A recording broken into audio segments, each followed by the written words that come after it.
સુરતમાં મીડિયાના અહેવાલની સીધી અસર જોવા મળી. સુરતના અલથાણ પોલીસે ગુનો નોંધ્યો. મહાવીર કોલેજ રોડ પર સ્ટન્ટ કરવાનો મામલો. અલથાણ પોલીસે ગણતરીની કલાકોમાં જ કાર્યવાહી કરી.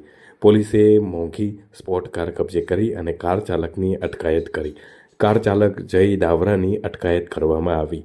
સ્ટન્ટ કરી અને લોકોના જીવ જોખમમાં મૂકવામાં આવ્યા હતા. લાયસન્સ રદ કરવા સુધીનો રિપોર્ટ આરટીઆઈને પણ સોંપવામાં આવશે. આ ઉપરાંત લાગતી વળગતી તમામ કાર્યવાહી કરવામાં આવશે. અલથાણ પોલીસ સ્ટેશનમાં એક સોશિયલ મીડિયામાં ગાડી પર રફ ડ્રાઇવિંગ કરતા ઇસમનો વિડીયો રિલીઝ થયેલો, જેની સ્થળ ચકાસણી કરતા અલથાણ પોલીસ સ્ટેશનમાં આવેલ ભગવાન મહાવીર કોલેજ 4 રસ્તાનો જગ્યા હોવાનું જણાય. જે બાબતે ઘનિષ્ઠ તપાસ કરતા અને વિડીયોમાં ગાડીનો નંબર ચેક કરતા GJ5RQ7600 નામની મર્સિડીઝ બેન્ઝનો ઉપયોગ થયેલો હતો, જે રીલ રાત્રે 2 થી 4ની વચ્ચે બનેલી હતી. જેની ડિટેલ તપાસ કરતા સદર ગાડી સૂર્યપ્રકાશ રેસિડેન્સી સિટી લાઇટ ખાતે રજીસ્ટર થયેલ હોય.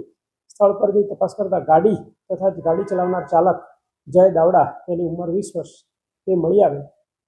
જેમની પૂછપરછ કરતા તેઓએ ગઈ 25/12/2025ના રોજ રાત્રે આ વિડીયો બનાવેલ હતો અને પોતાના સોશિયલ એકાઉન્ટમાં અપલોડ કરેલ હતો.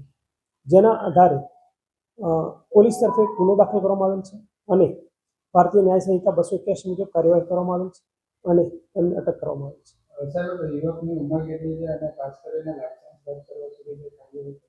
જી, યુવાની ઉંમર 20 વર્ષની છે. તે ભગવાન મહાવીર કોલેજમાં સેકન્ડ યરમાં બીબીએમાં અભ્યાસ કરે છે અને તેની પાસે લાયસન્સ હાજર છે.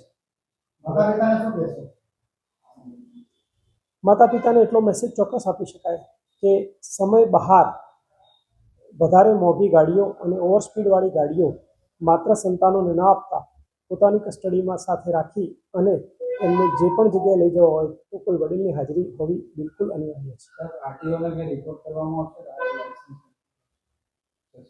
ગુનાની ગંભીરતા અને આરટીઓ ટેસ્ટ થયા પછી ગાડીનો આગળની કાર્યવાહી કરવામાં આવે છે. યુવક પોતે અભ્યાસ કરે છે અને પિતાજી ફર્નિચરનો વ્યવસાય કરે છે, જેમની દુકાન ઉધના ખાતે આવેલ છે.